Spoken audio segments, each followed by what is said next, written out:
Mabuhay! Welcome po mga kababayan, sa ating Alf Aram channel. Ito po ay one-stop channel na may sense at values. Hangad at nais po ng channel na ito, ang makapaglingkod sa ating mga kababayan sa pamamagitan ng pagbibigay linaw, at tamang pagpapahayag ng katotohanan, na may matibay na batayan at walang halong bias, discrimination, at exclusivism o division. Ang hangad po ng channel na ito ay may parating sa mga tao ang katotohanan bilang public service na walang inaasahang kapalit. Do not deny yourself to know the truth. Free your mind from delusions. Stand on your own under the truth.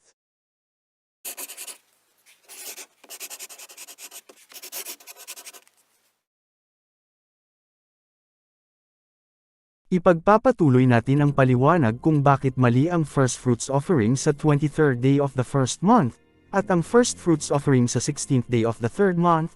Ito po ay part 2 ng topic na ito. Kung hindi mo pa po napapanood ang part 1 ay mas maganda kung mapanood mo para maunawaan mo ang pagtalakay natin dito.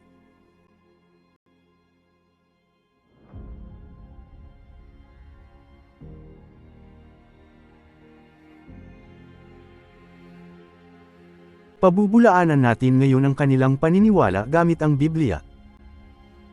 Unahin muna natin ang Sabbath sa katapusan ng Hag-Hamatzot o Feast of Unleavened Bread. Ito ba talaga ay regular Sabbath? Ayon sa grupo na tinutukoy natin sa part 1 ng topic na ito, ay ang Sabbath daw na tinutukoy sa katapusan ng kapistahan ng tinapay na walang lebadura o matzah ay isang regular Sabbath. Ang tinutukoy nila ay ang Sabbath sa 22nd day of the first month. Mali po yan ayon sa banal na kasulatan. Ang sinasabi na 7th day ay walang iba kundi ang ikapitong araw ng kapistahan. Ito ay ang 21st day of the first month. Ang araw na ito ay isang itinakdang banal na pagtitipon at bawal ang magtabaho o maghanap buhay. Hindi ito ang regular Sabbath na tinutukoy na siyang kasunod na araw, ang 22nd day of the first month. Ang linaw-linaw sa Torah na ang 7th day na tinutukoy ay ang 7th day ng feast at hindi ang 7th day regular Sabbath. Mababasa yan sa Exodus chapter 12. Ganyan din ang mababasa sa Leviticus chapter 23. At ganyan din sa Numbers chapter 28.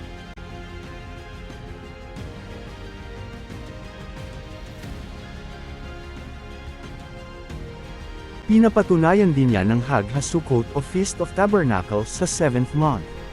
Nag-uumpisa sa 15th day of the month ang 7 araw na kapistahan at nagtatapos sa 21st day of the month. Ang tawag sa pagdiriwang na yan sa ikapitong araw ng Sukkot ay Hoshana Rabbah o Last Great Day. Naipaliwanag na po natin yan sa isang buong video kaya hindi na natin ipapaliwanag dito. Sundan na lang po ang link na ilalagay ko kung gusto ninyong mapanood ang nasabing video.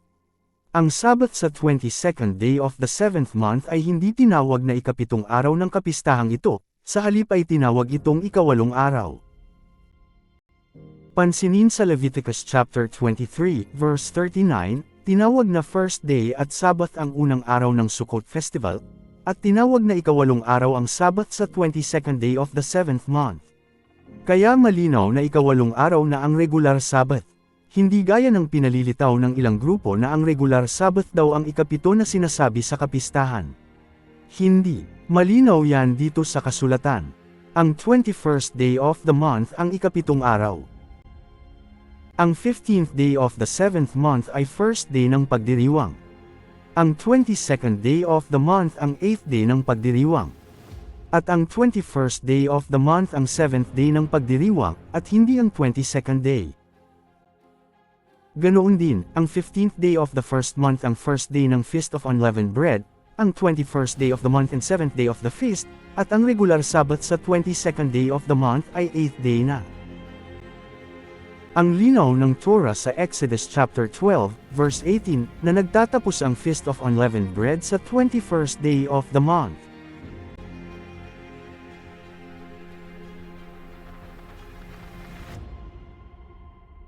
Ngayon, ang tanong naman natin ay, ang pagwawagayway ba ng unang bunga ay isinasagawa sa 23rd day ng first month na gaya ng ipinapanukala ng ilang grupo? Ang sabi kasi ng isang grupo ay ang Day of First Fruits Offering daw ay ginaganap pagkatapos ng Shabbat ng 22nd day, sa kinabukasan ng Shabbat na siyang 23rd day of the first month daw. Mali din po yan, at patutunayan yan ng Biblia mismo. Ngayon ay pakinggan naman natin ang sinasabi ng banal na kasulatan. Balikan natin ang pangyayari sa unang Passover, Feast of Unleavened Bread, at Day of First Fruits Offering celebrations sa Promised Land. Ito ay naganap sa panahong nakapasok na sa Promised Land ang mga Israelites sa pangunguna ni Joshua.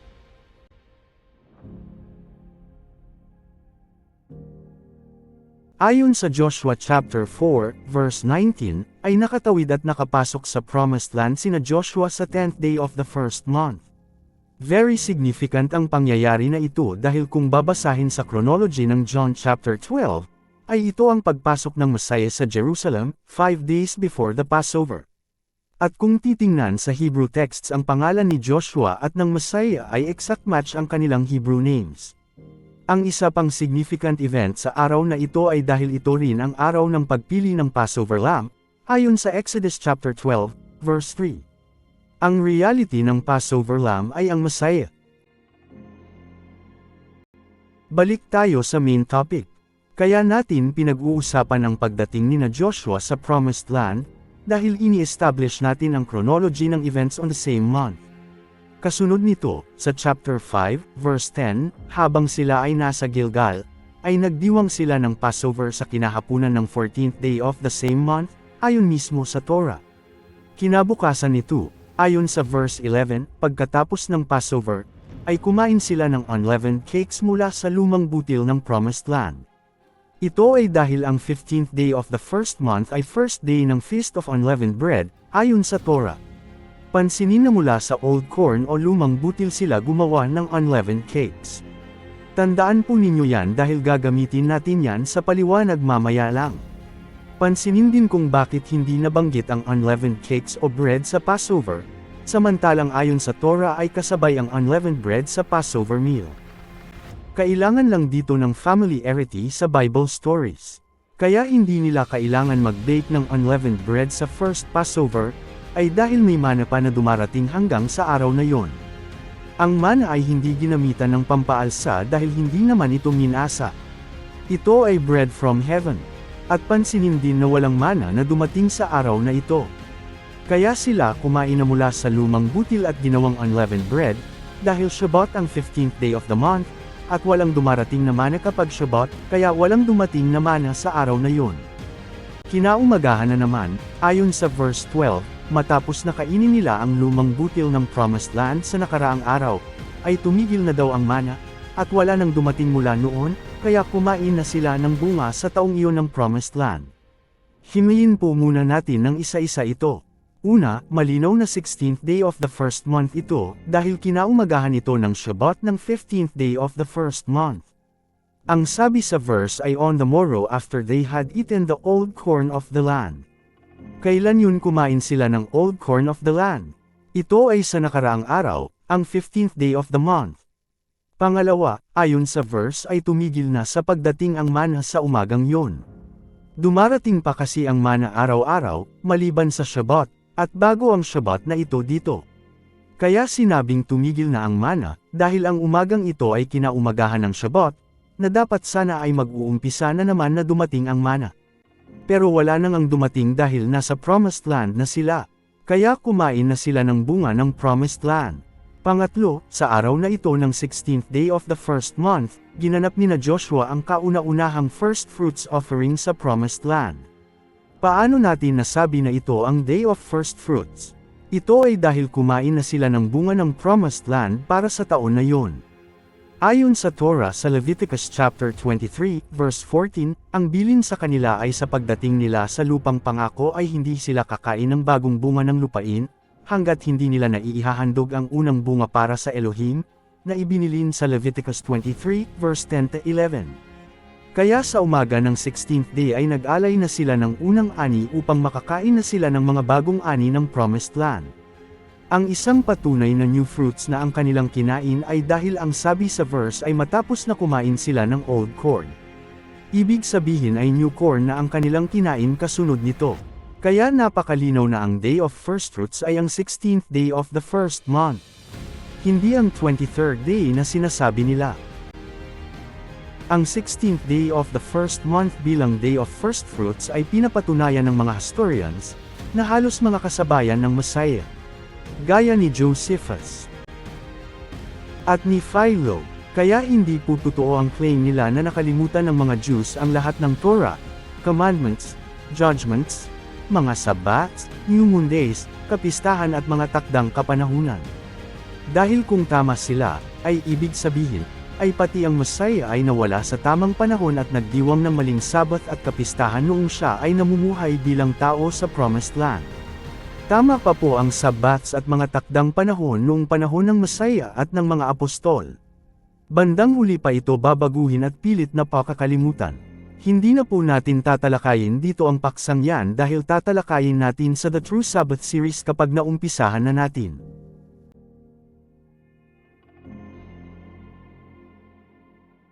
Kaya ang tanong, totoo ba talaga na sa 16th day of third month ginaganap ang Shabuot? Malinaw na hindi na tama ang pagdiriwang ng Pentecost sa 16th day of the third month, dahil naipakita na natin na mali ang kanilang umpisa ng bilang. At saan galing ang paniniwala nila na hindi isinasama sa bilang ang New Moon Days? Ano ang batayan ng hindi pagbilang sa mga New Moon Days? Yan ang tanong ko na napakatagal na sa mga naniniwala at nagtuturo ng ganyang paliwanag. Saan galing ang paniniwala na yan? Anong talata sa Biblia ang nagsasabi? O kahit man lang pangyayari sa Biblia na makakapagbigay pahiwatig. Pero hanggang ngayon ay wala silang maipakita. Kaya hindi po totoo na hindi kabilang ang New Moon Days sa pagbilang ng Shabuot. Wala po sa Biblia yan. Malinaw na ang 16th day of the first month nga ang Day of First Fruits. Kaya hindi totoo na ang 23rd day ang Day of First Fruits. At hindi totoo na ang bilang ay nagmumula sa 23rd day of the first month.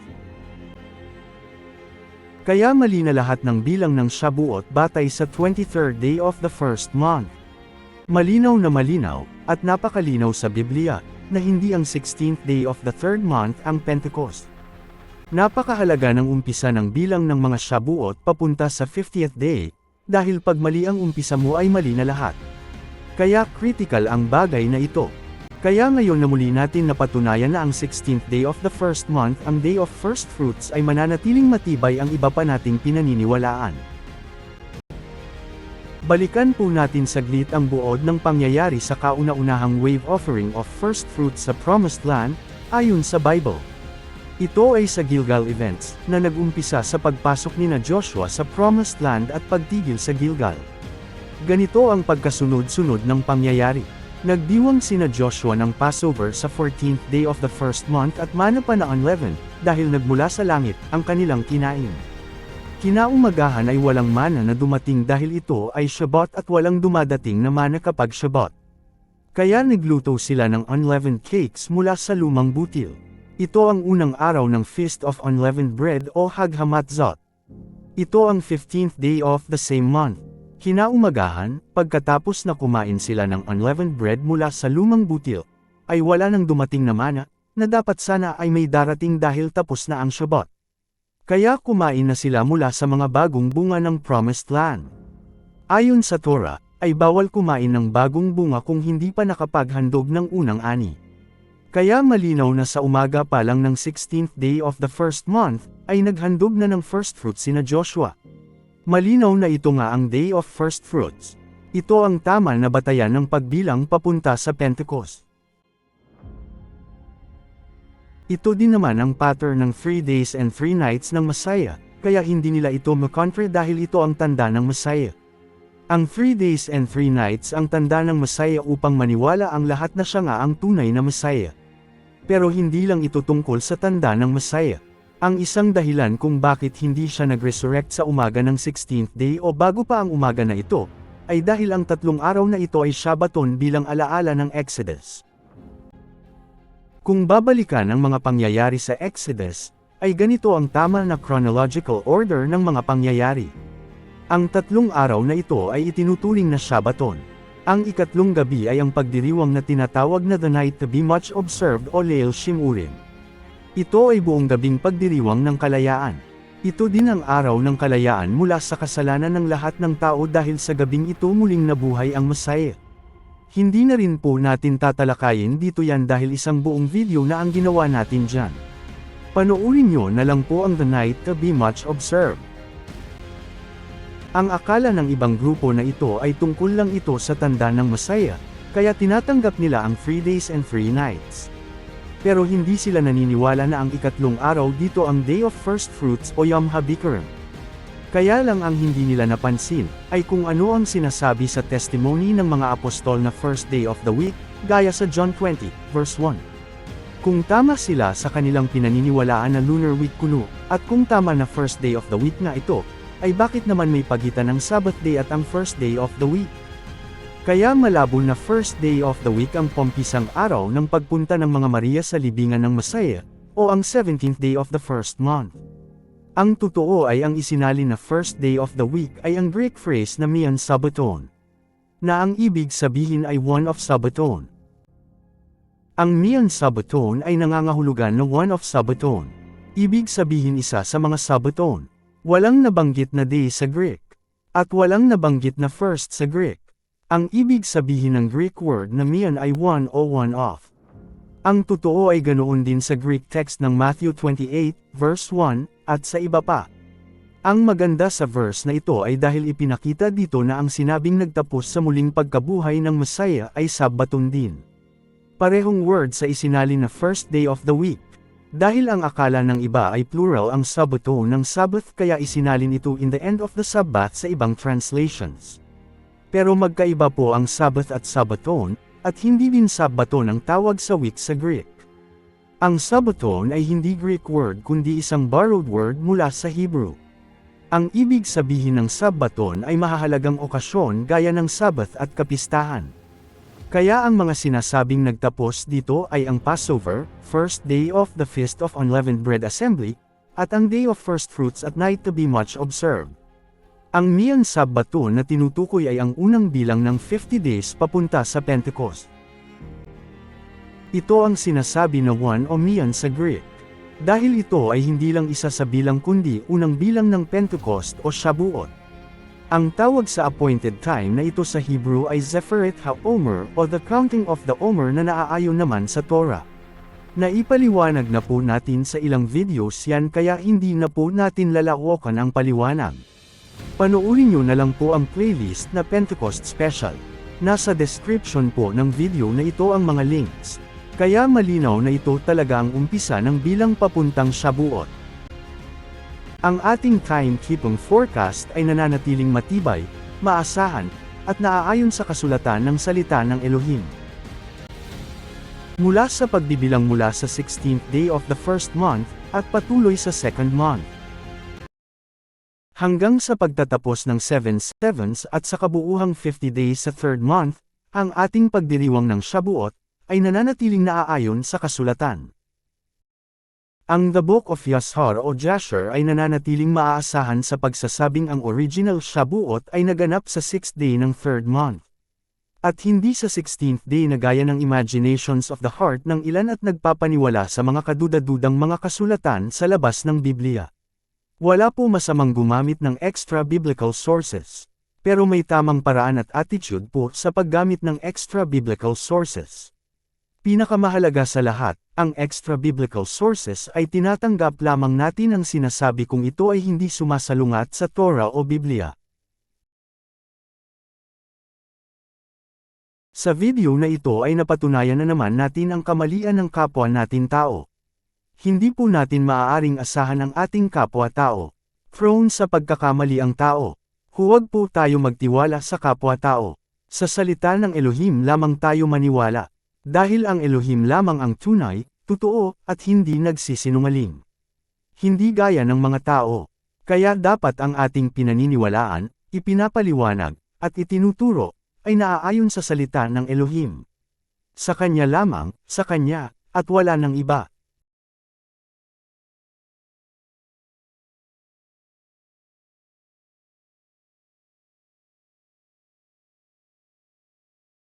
Paki-subscribe upang maging updated kayo lalo na sa mga darating pa na mga videos at announcements.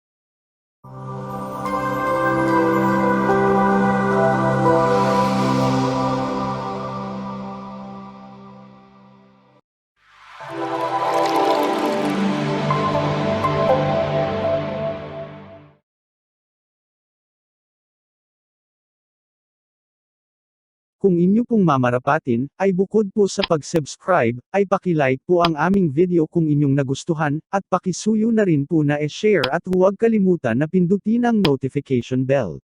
Kung kayo po ay may katanungan po na, at anumang concern ay paki-comment po sa ibaba. Maraming salamat po. Mabuhay po kayo mga kababayan.